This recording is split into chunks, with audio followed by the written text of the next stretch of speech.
मेरे प्यारे बच्चों, मैं धीरज कुमार जायसवाल चारकोप सेक्टर 1 स्कूल्स का टीचर हूं। आज हम लोग पढ़ेंगे विज्ञान और प्रौद्योगिकी कक्षा 9वीं में अगला लेसन नंबर 17 जैव प्रौद्योगिकी की पहचान। इसके पहले लेक्चर में हम लोग ने जैव प्रौद्योगिकी में क्या क्या पढ़ा है उसका साथ थोड़ा सा रिवीजन करूंगा मैं। पहला हम लोग ने ऊतक पढ़ा है। बच्चों ऊतक क्या होता है? पहले हम लोग जानते हैं ये कोशिका क्या होती है। कोशिका जो हमारे शरीर की सबसे छोटी से छोटी इकाई होती है, एक संरचनात्मक इकाई को हम लोग क्या कहते हैं? कोशिका। हमारे पूरा शरीर हमारा किससे बना हुआ है? कोशिका से बना हुआ है। और ये अनेक कोशिकाओं को जब हम मिलाते हैं तब उनसे क्या बनता है? ऊतक बनता है। तो अगर ऊतक की परिभाषा की बात की जाए तो शरीर का विशिष्ट कार्य करने के लिए एकत्रित किए हुए समान संरचना वाले कोशिका के समूह को ऊतक कहते हैं। अब हम पढ़ते हैं आगे ऊतक के प्रकार। बच्चों ये हम लोग ने पिछले लेक्चर में ही पढ़ा था, तो अभी आगे देखते हैं ऊतक के प्रकार। ऊतक के दो प्रकार हैं, एक वनस्पति ऊतक, एक प्राणी ऊतक। वनस्पति ऊतक क्या होता है बच्चों?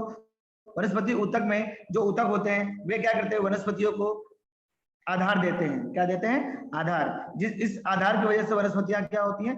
स्थिर रहती हैं। और वनस्पति ऊतक में बहुत सारे ऊतक मृत होते हैं। मृत मतलब होता है वे जीवित नहीं रहते हैं, मरे हुए रहते हैं, इसलिए उनमें मृत कोशिकाएं विद्यमान होती हैं। आगे वनस्पति ऊतक में सबसे इंपॉर्टेंट ऊतक है विभाजीय ऊतक। जो विभाजीय ऊतक होता है वह वनस्पति के शरीर के निश्चित भाग में पाया जाता है। तो ये तो रहा बच्चों वनस्पति ऊतक के बारे में। अब हम आगे पढ़ते हैं प्राणी ऊतक। तो प्राणी ऊतक में जो आधार देने वाले जो ऊतकें होती है ना वो नहीं पाई जाती है, इसलिए जो प्राणी होते हैं वो हमेशा क्या होते हैं? हलचल करते रहते हैं। और वनस्पतियों में क्या होता है? आधार देने वाले ऊतक पाए जाते हैं, प्राणियों में नहीं पाए जाते हैं, इसलिए वे हलचल करते हैं। प्राणी कोशिका में केवल जीवित कोशिका पाई जाती है, केवल जीवित ऊतक मिलते हैं हमको, उसमें मृत कोशिकाएं नहीं होती हैं। प्राणियों के जो शरीर में एक समान वृद्धि होती है किसकी वजह से होती है? ऊतक की वजह से ही होती है। और सबसे इंपॉर्टेंट पॉइंट ये है बच्चों कि प्राणी ऊतक में विभाजीय ऊतक नहीं पाया जाता। अब हम आगे बढ़ेंगे। प्राणी ऊतक के 4 प्रकार हैं, अभिस्तर ऊतक, संयोजी ऊतक, मांसपेशी ऊतक और तंत्रिकीय ऊतक। तो ये सब आपने ऑलरेडी पिछले लेक्चर में पढ़ लिया था। आज का जो टॉपिक है ना बच्चों हमारा वो है जैव प्रौद्योगिकी। जैव मतलब बायो और प्रौद्योगिकी मतलब होता है बच्चों टेक्नोलॉजी। तो आज हम लोग बायोटेक्नोलॉजी के बारे में पढ़ने वाले हैं। तो बायोटेक्नोलॉजी होता क्या है तो इसके बारे में हम पढ़ेंगे। तो आगे लिखा गया है परिभाषा, देखो क्या लिखा गया बच्चों। सूक्ष्म जीवों जैसे जो भी छोटे छोटे सूक्ष्म जीव मतलब ऐसे जीवाणु, ऐसे कीटाणु जो हमें अपनी आंखों से खुले दिखाई नहीं देते, जिनको हम लोग क्या करते हैं? सूक्ष्मदर्शी के माध्यम से देखते हैं। सूक्ष्मदर्शी मतलब माइक्रोस्कोप। सूक्ष्म जीव जैसे जीवाणु, शैवाल, कवक, ईस्ट तथा पादप। पादप मतलब ऐसे कीटाणु जो छोटे छोटे चलते हैं, जिनके पास पैर होता है ना, उनको पादप जीवाणु कहते हैं। एवं जंतु कोशिकाओं, कोशिका के अंगों तथा ऊतकों आदि में से किसी भी जीवित तंत्र को मानव समाज के लिए उपयोगी उत्पादों को औद्योगिक स्तर पर प्राप्त करने की प्रक्रिया को ही जैव प्रौद्योगिकी कहते हैं। तो जो जैव प्रौद्योगिकी होता है ये बायोटेक्नोलॉजी है। इसके अंदर जितने भी सूक्ष्म जीव होते हैं जैसे जीवाणु, कीटाणु, इनकी कोशिकाओं में तथा कोशिका के अंगों में, साथ साथ ऊतक में जो जीवित तंत्र को जो मानव समाज के लिए कल्याण के लिए बहुत इंपॉर्टेंट होता है, बहुत महत्वपूर्ण होता है, ऐसी प्रक्रिया को हम कहते हैं जैव प्रौद्योगिकी। जैव प्रौद्योगिकी क्या होता है बच्चों? ये सजीव में जो हमारे हम जो सजीव हैं, जो प्राणी हम हैं, उनमें जो कृत्रिम जनुकीय परिवर्तन को सुधार लाने के लिए और मानव कल्याण के लिए जो इम्पोर्टेंट टेक्नोलॉजी होती है उसी को कहते हैं जैव प्रौद्योगिकी। देखो बच्चों ये आपके बुक की परिभाषा लिखी है। जैव प्रौद्योगिकी नैसर्गिक गुणधर्म के कारण नए गुणधर्म धारण करने वाले वनस्पति एवं प्राणी की उत्पत्ति इस तंत्र ज्ञान से की मदद से हुई है। किस तंत्र ज्ञान के? बायोटेक्नोलॉजी के। मनुष्य के लाभ के उद्देश्य से, मतलब मनुष्य के कल्याण के उद्देश्य से सजीवों में कृत्रिम रूप से जो जनुकीय परिवर्तन होता है, जो बदलाव किया जाता है, एवं जो संकर निर्माण किया जाता है, संकर मतलब हाइब्रिडाइजेशन, बोल सकते हैं ना, हाइब्रिडाइजेशन टेक्नोलॉजी को निर्माण करने में सुधार करने की जो प्रक्रिया होती है उसी को जैव प्रौद्योगिकी कहते हैं। बच्चों बहुत इंपॉर्टेंट टॉपिक है बायोटेक्नोलॉजी। आगे आपको 10वीं में भी ये टेक्नोलॉजी पढ़ने को मिलेगा, तो अभी इसके बारे में अच्छे से सीख लीजिए कि मनुष्य के कल्याण के लिए, उसके लाभ के लिए जो उसके सजीव में जो कृत्रिम रूप से मतलब प्रैक्टिकल से जो मानव खुद करता है, मानव निर्मित को बोलते हैं कृत्रिम रूप से, जो जनुकीय बदलाव किया जाता है, ऐसी प्रक्रिया को हम बोलते हैं जैव प्रौद्योगिकी। जैसे आपको मैं एकदम सिंपल उदाहरण देता हूँ, टमाटर। पहले टमाटर लाल होता था, आज देखेंगे तो टमाटर 2-3 कलर का होता है। टमाटर हरा कलर का भी होता है, टमाटर पीले कलर का भी होता है। तो ऐसा क्यों होता है? क्योंकि उसके अंदर क्या किया गया, उसके जनुकीय परिवर्तन, बदलाव लाया गया। जैसे अभी मैं आपको एग्जांपल देता हूँ, शिमला मिर्च। शिमला मिर्च हरा कलर का होता है, मगर आज मार्केट में अगर आप देखो तो लाल भी मिलेगा आपको, पीला भी मिलेगा। तो क्यों मिलता है? क्योंकि उसमें बायोटेक्नोलॉजी की प्रक्रिया की जाती है।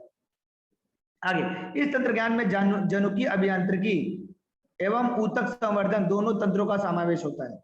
तो इस टेक्नोलॉजी में दोनों का समावेश होता है, एक जेनेटिक इंजीनियरिंग का और एक टिश्यू कल्चर का, मतलब जनुकीय अभियांत्रिकी का और ऊतक संवर्धन, दोनों तंत्रों का समावेश होता है। इनका उपयोग मुख्य रूप से किस लिए किया जाता है? नकदी फसल उत्पादन करने में, ज्यादा से ज्यादा फसल पैदा करने में, कम जगहों पे ज्यादा से ज्यादा फसल पैदा करना, उनकी प्रजातियों में सुधार लाना, पर्यावरणीय प्रतान सहन करने की क्षमता में वृद्धि लाना, टीका निर्माण करना। आज जो टीका लगता है बच्चों को, बचपन में जब बच्चा पैदा होता है उसके बाद उसको टीका लगना चालू होता है, चाहे पोलियो का टीका हो, चाहे चेचक का टीका हो, चाहे हेपेटाइटिस का।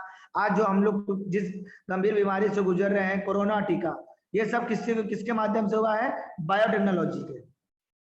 जन्मजात रोगों का निदान, जब कोई बच्चा जन्म लेता है तब उसको कोई ना कोई रोग होता है, उस रोग को हमेशा के लिए खत्म करने के लिए बायोटेक्नोलॉजी का उपयोग किया जाता है। इंद्रियों के प्रत्यारोपण, इंद्रियों मतलब होता है किसी व्यक्ति के शरीर में अगर कोई अंग खराब हो गया है, जैसे आंख खराब हो गया है, लीवर खराब हो गया है, किडनी खराब हो गया है, तो उसको ट्रांसप्लांट करने के लिए इस टेक्नोलॉजी का उपयोग करते हैं, बायोटेक्नोलॉजी का।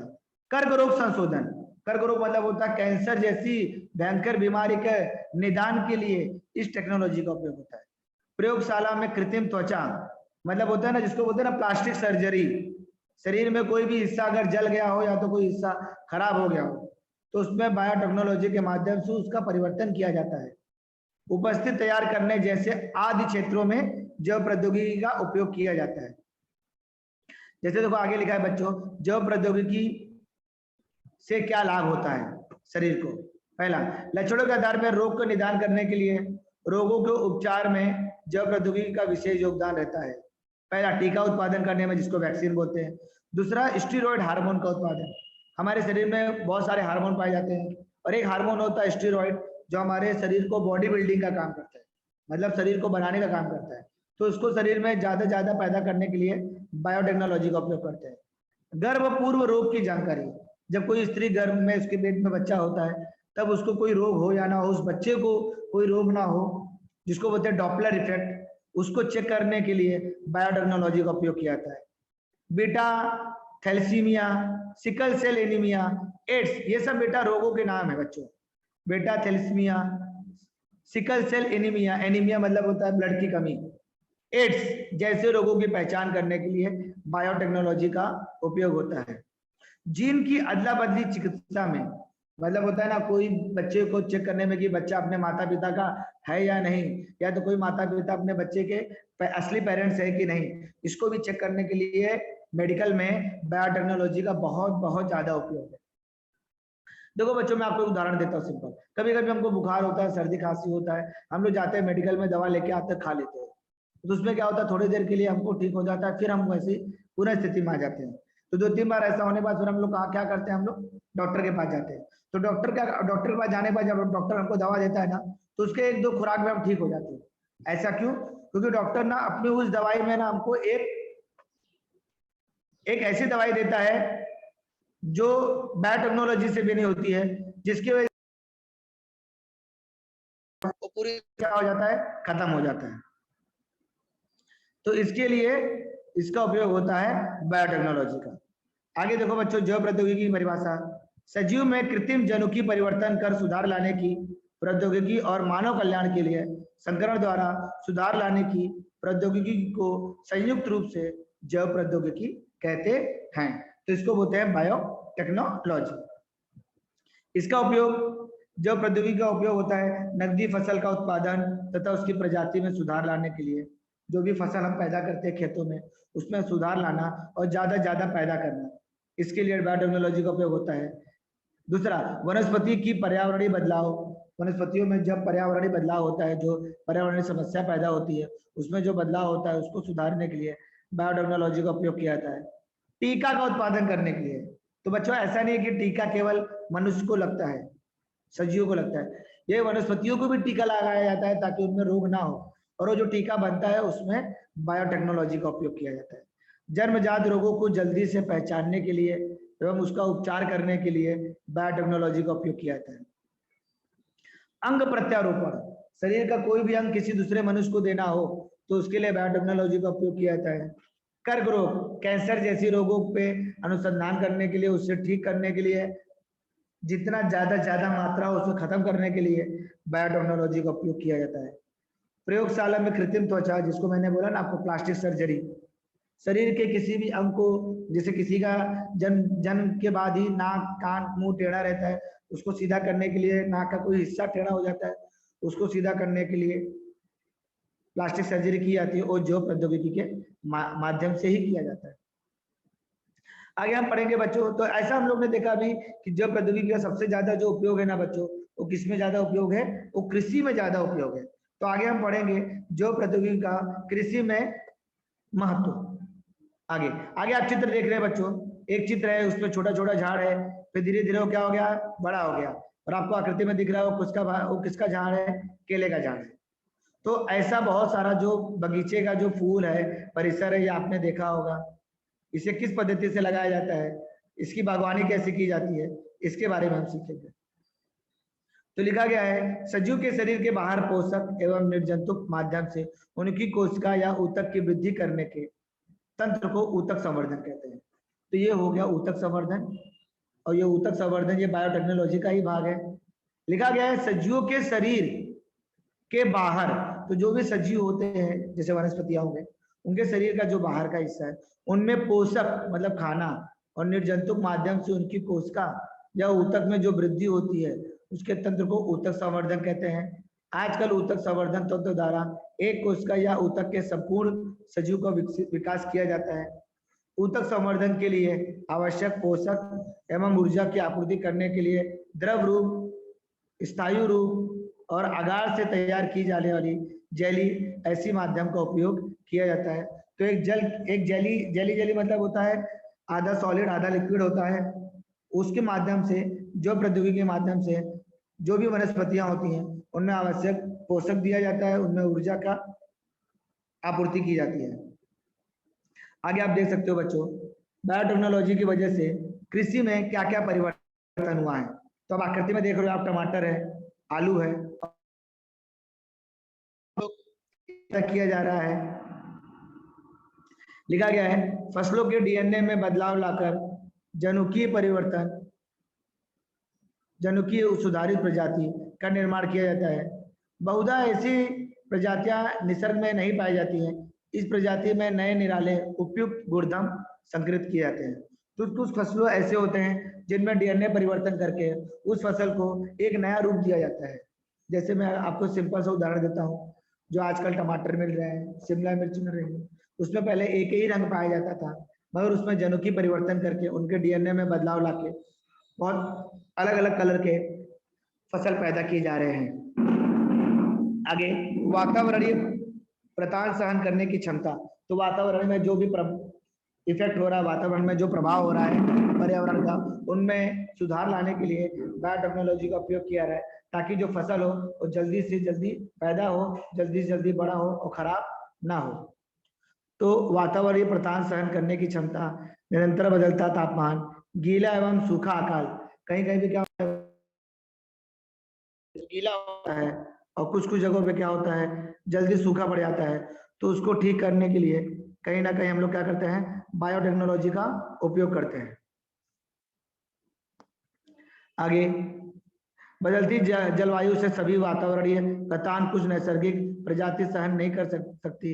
इस पर जो जीएम प्रजाति, इनमें से कुछ भी प्रतिकूल परिस्थिति की वृद्धि दर्शाती है। तो जो भी वातावरण में जो परिवर्तन होता है, जो जलवायु में परिवर्तन होता है, उसकी वजह से फसल खराब होता है। फसल खराब होने के बाद उसमें जो परिवर्तन होता है उसको ठीक करने के लिए बायोटेक्नोलॉजी का उपयोग करते हैं।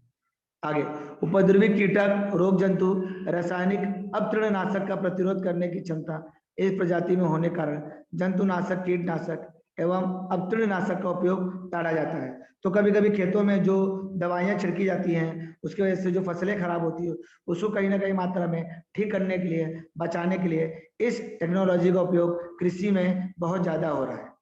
आगे, जीएम प्रजाति के बीजों के कारण फसलों का जो पोषक मूल्य बढ़ता है, तो उनमें जो खराबी आती है उसको कम करने के लिए, उसको दूर करने के लिए और उसके पोषक मूल्य को बढ़ाने के लिए बायोटेक्नोलॉजी का उपयोग बहुत ज्यादा मात्रा में कृषि में किया जा रहा है।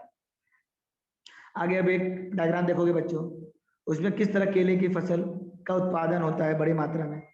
तो उसमें दिखा गया है स्रोत वनस्पति का कंद, फिर उसका प्राथमिक संकरण एक छोटे से बीकर में रखा है कि एक छोटा सा पौधा है, वो धीरे धीरे बड़ा होता है, प्रजनन होता है, उसमें विभाजन होता है, उसके बाद उसमें तना निकलता है, तना का मूल आरंभ होता है, उसके बाद उसका प्राथमिक काठीकरण होता है, धीरे धीरे बड़ा होता है, फिर वो पौधा क्या होता है, गमले में जाता है, और गमले के बाद वो क्या होता है, पौधा पूरी तरह से बड़ा हो जाता है। तो ये सब जो प्रक्रिया होती है, ये सब प्रक्रिया पहले होती थी, पहले अच्छे से हो जाती थी, क्योंकि पहले वातावरण शुद्ध रहता था। मगर आज जो वातावरण खराब है, कहीं ना कहीं इस सब को ठीक करने के लिए भी बायोटेक्नोलॉजी का उपयोग किया जा रहा है। आपके सामने एक साइंटिस्ट है जिनका नाम है फेडरिक कैंपियन स्टुअर्ट, ने एक ब्रिटिश वैज्ञानिक थे। उन्होंने कोशिका एवं ऊतक के कारण जो शरीर के बाहर जो वृद्धि होती है, इसके बारे में उन्होंने सिद्ध किया लिया। इसके लिए उन्होंने गाजर की जड़ से कोशिका निकालकर प्रयोगशाला में पोषक तत्व के माध्यम से उनकी वृद्धि तथा प्रत्येक कोशिका में संपूर्ण वनस्पति का निर्माण करने की क्षमता होती है। इस चीज को उन्होंने क्या किया, बायोटेक्नोलॉजी के माध्यम से सिद्ध किया। तो कहीं ना कहीं वैज्ञानिकों का भी बहुत ज्यादा इंपॉर्टेंट रोल है इस बायोटेक्नोलॉजी में। आगे हम देखेंगे बच्चों, बायोटेक्नोलॉजी की वजह से जो फसलों में जो निर्माण हो रहा है, जो अलग अलग फसल पाई जाती है, उनके प्रकार के बारे में बताया गया। तो लिखा गया है बायोटेक्नोलॉजी के माध्यम से सर्वगुण संपन्न फसलों के बीज निर्मित होने पर विश्व भर में किसान बड़ी संख्या में जीएम फसल उत्पन्न कर रहे हैं। तो जो जीएम मतलब होता है अलग, एक अलग टेक्नोलॉजी के माध्यम से अलग अलग फसलों को पैदा करना, तो ये होता है जीएम फसल। दिनों दिन अनेक बुआई के, उनके बुआई के क्षेत्र में वृद्धि हो रही है। उच्च उत्पादनशील फसलों की प्रजाति, बहुत अधिक मात्रा में फसलों को पैदा करना, उनकी प्रजातियों के बारे में पैदा करना, जैसे केला, मक्का, चावल, आलू, सोयाबीन, टमाटर, रुई, सेब, बैगन, पपीता, गुलाब, चुकंदर, तंबाकू, गेहूं, इन सब फसल की जीएम प्रजाति। जीएम मतलब होता है इसी का दूसरा रूप, इसी फसल का दूसरा रूप। एक तरह का गेहूं नहीं, गेहूं के भी अलग अलग, उनमें जनुकीय परिवर्तन करके बायोटेक्नोलॉजी के माध्यम से अलग अलग तरह की फसल पैदा की जाती है। जैसे मक्का में दो फसल पैदा की जाती है, एक का नाम है मोन 810 और एक का नाम है मोन 863। आलू में एक दूसरी प्रजाति का नाम है एम्फलोरा। नेक्स्ट, चावल में गोल्डन राइस, बहुत इंपॉर्टेंट है बच्चों। गोल्डन राइस क्या होता है बेटा मालूम है? गोल्डन राइस वह राइस होता है जिससे पैदा करने से ना बहुत अधिक मात्रा में डायबिटीज को कंट्रोल किया जाता है। डायबिटीज को कंट्रोल करने के लिए जो डायबिटिक पेशेंट होते हैं उन्हें गोल्डन राइस खाने की सलाह देते हैं डॉक्टर, कि गोल्डन राइस खाने से क्या होता है, उन्हें डायबिटीज बहुत कम मात्रा में होता है।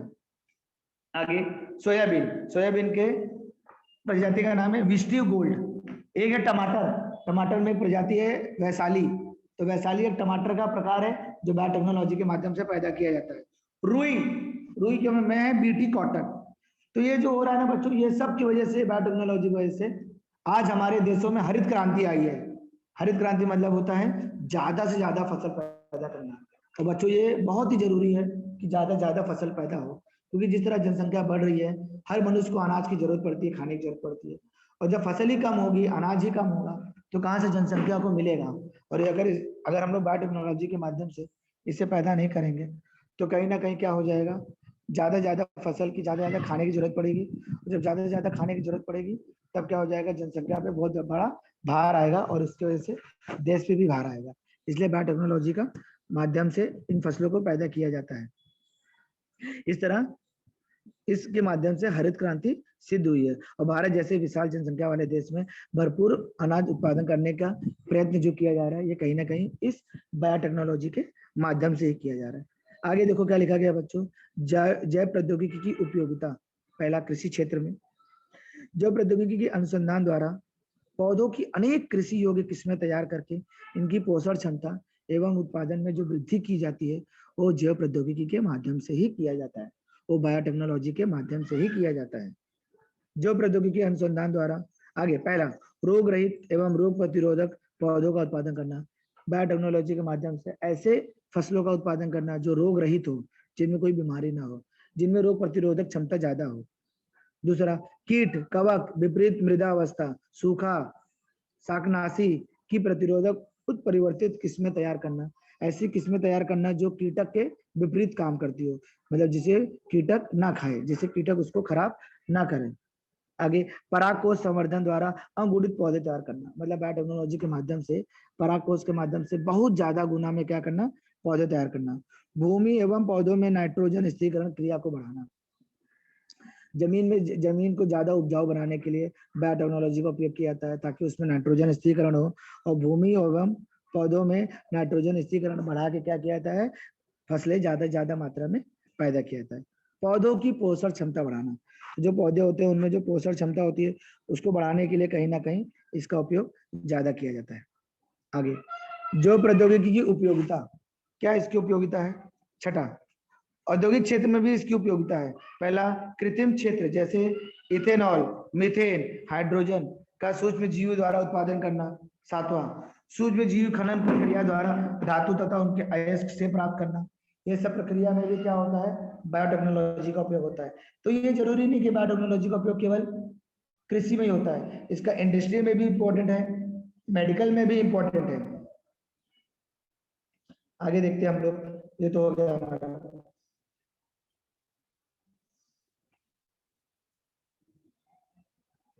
आगे, जैव प्रौद्योगिकी की उपयोगिता, पर्यावरण जैव प्रौद्योगिकी।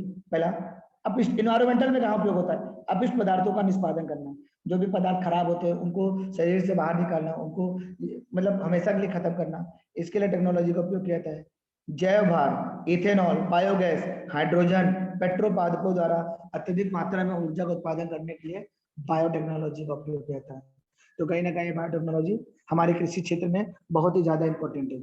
इसके माध्यम से जो प्राकृतिक फसलें होती हैं उनमें डीएनए में परिवर्तन करके जो नुकीले से उद्धारित फसल का निर्माण किया जाता है, और ऐसी फसलें जो होती है, जो प्रजातियां, जिनकी प्रजाति प्रकृति में नहीं पाई जाती है, उनको पूर्ण रूप से क्या करना, उनके जीन समूह में सुधार करके उस फसल को क्या करना, फिर पैदा करना।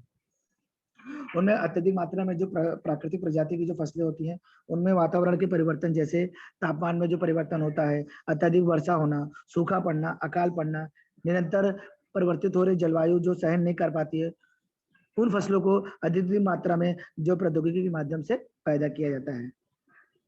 उपद्रवी जो कीटक होते हैं, रोग के कीटाणु होते हैं, रासायनिक जो अपतृणनाशक का प्रतिरोध करने की क्षमता के लिए, की क्षमता को बढ़ाने के लिए बायोटेक्नोलॉजी का उपयोग किया जाता है, और अत्यधिक मात्रा में दवाइयों का उपयोग टाला जाए, जो फसलों में जो दवाइयां छिड़की जाती है उसको टाला जाए, खत्म करने के लिए इस जैव प्रौद्योगिकी का उपयोग किया जाता है।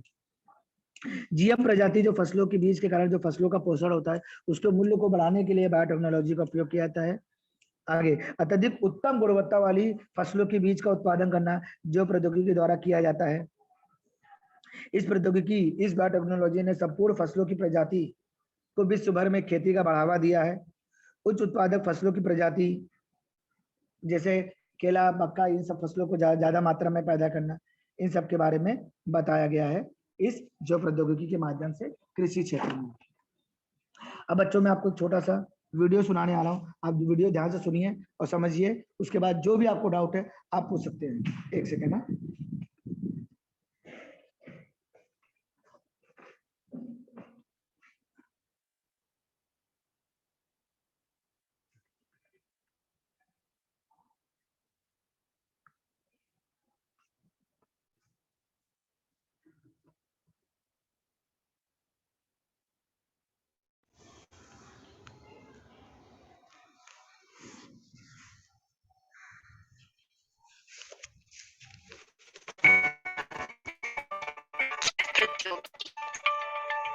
और कृषि में जैव प्रौद्योगिकी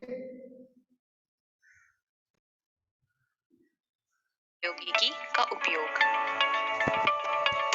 जैव प्रौद्योगिकी, अब जैव प्रौद्योगिकी है क्या?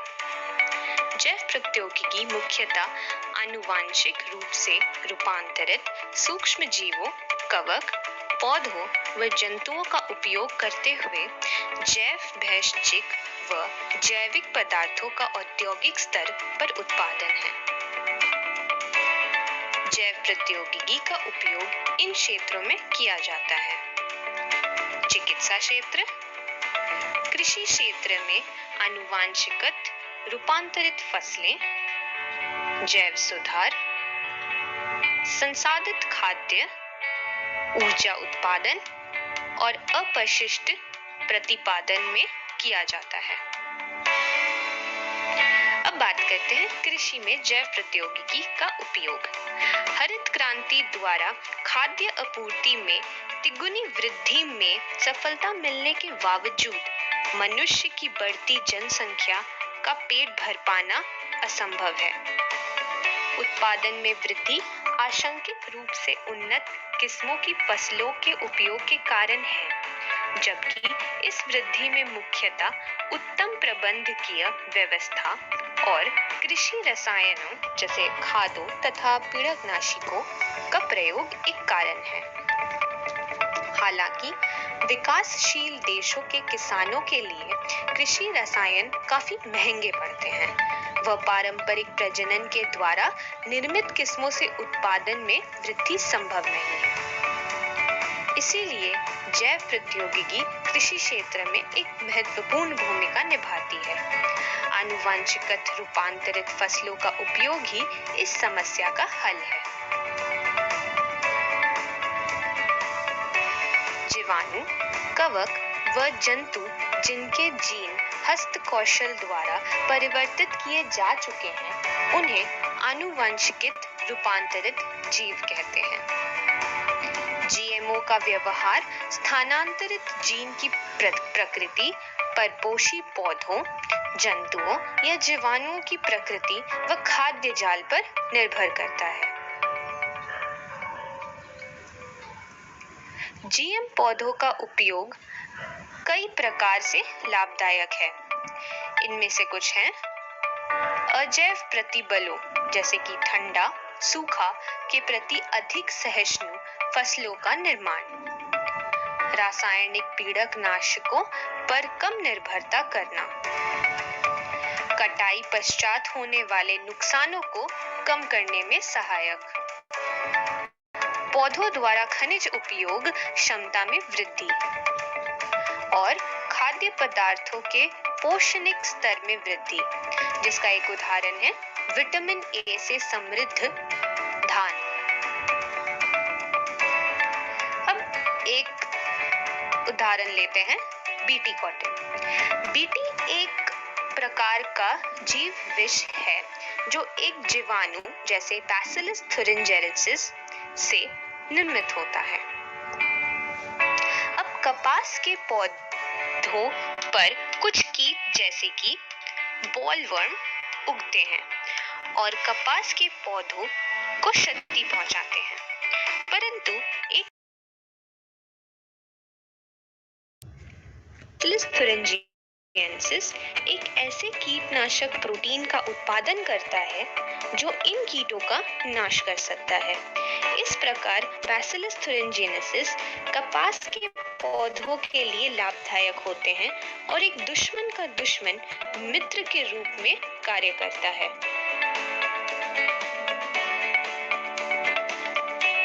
बैसिलस thuringiensis प्रोटीन रवा का निर्माण करता है। इन रवों में विषाक्त कीटनाशक प्रोटीन होता है। इन विषाक्त पदार्थों का निर्माण जीवाणु में स्थित एक जीन के कारण होता है जिसे हम क्राइजीन कहते हैं। अब यह जीव विष बैसिलस को कोई हानि क्यों नहीं पहुंचाता? वास्तव में बीटी जीव विष प्राक जीव विष निष्क्रिय रूप में होता है। ज्यों ही कीट इस निष्क्रिय जीव विष के संक्रमण में आता है, इसके रवे आंत्र में क्षारीय पीएच के कारण सक्रिय रूप में परिवर्तन हो जाता है। सक्रिय जीव विष आंत में छेद करते हैं, जिसके कारण कीट की मृत्यु हो जाती है।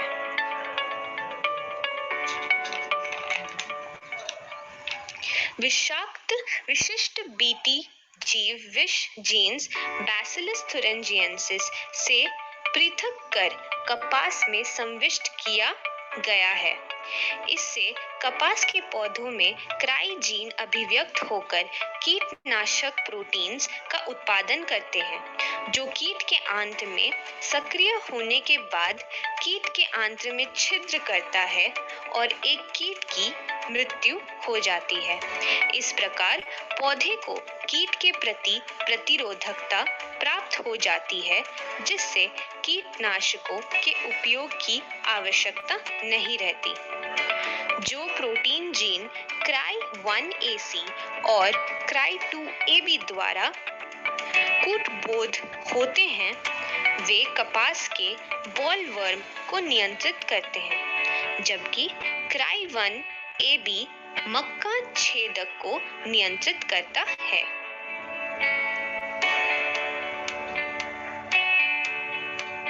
अब आते हैं दूसरे पे, पीड़क प्रतिरोधी पौधा। जैव प्रौद्योगिकी से पीड़क का नाश किया जा सकता है। इनमें से एक तकनीक है आरएनए अंतरक्षेप।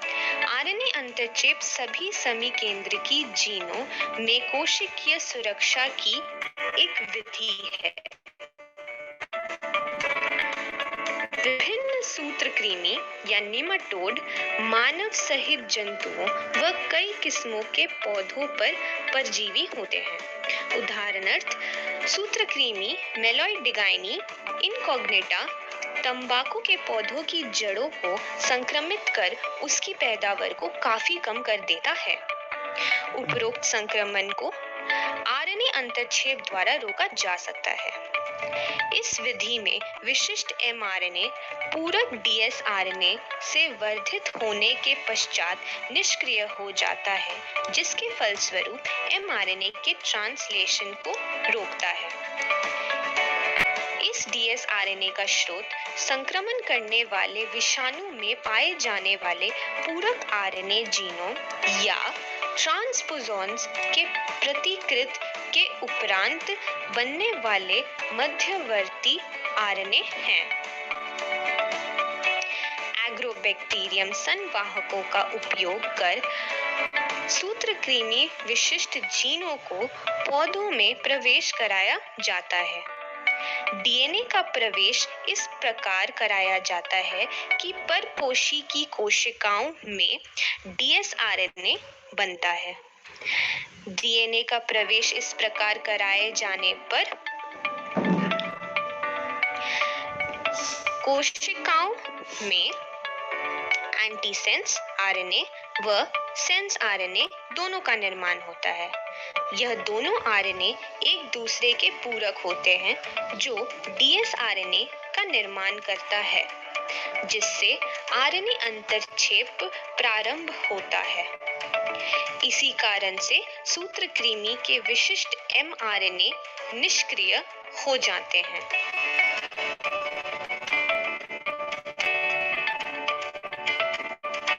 इसके फलस्वरूप परजीवी परपोषी में विशिष्ट अंतरक्षेप आरएनए की उपस्थिति से परजीवी जीवित नहीं रह पाता है। इस प्रकार परजीवी पौधे अपने सुरक्षा परजीवी से करता है। तो इस वीडियो में हमने क्या-क्या सीखा? जैव प्रौद्योगिकी से बीटी कपास और पीड़क प्रतिरोधी पौधे का उत्पादन और उसके फायदे। अगली वीडियो में चिकित्सा में जैव प्रौद्योगिकी का उपयोग। धन्यवाद। तो ये रहा बच्चों अपना जैव प्रौद्योगिकी। तो ये हमारा जैव प्रौद्योगिकी का जो टॉपिक है ये यहीं पे ख़त्म होता है और इससे कृषि पे जो इम्पोर्टेंट है, कृषि व्यवस्थापन में जो इसका परिवर्तन है उसके ये टॉपिक भी ख़त्म होता है। अब इसके आगे बच्चों कुछ आपको डाउट है, कुछ पूछना है, कुछ नहीं समझ में आया तो आप पूछ सकते हो बच्चों।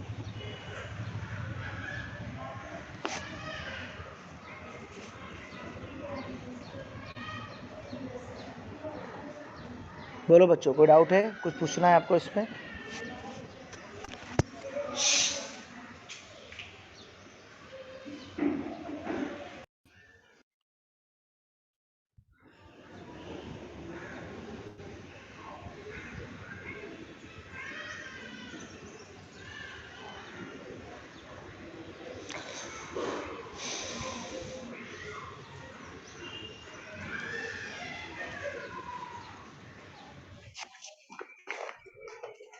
Hello sir. हाँ सर, बोलिए ना। सर आज का होमवर्क क्या होगा? सर बच्चों का आज का जो होमवर्क है ना, वो जैव प्रौद्योगिकी और उसमें जो कृषि में जो परिवर्तन हुआ है, वो टॉपिक को पूरा मतलब लर्न करना है, याद करना है। और उसका जो डायग्राम बनाया है ना सर, वो बुक में जो डायग्राम दिया गया है, जैसे मैं आपको दिखा सकता हूँ ये डायग्राम। ये बच्चों को ना सबसे ज़्यादा इंपॉर्टेंट ना, बच्चों जो एग्जाम में आता है, आपको 10th में भी पूछा जाएगा, जो प्रौद्योगिकी की परिभाषा और इसके उपयोग, ये आपको लिखना है।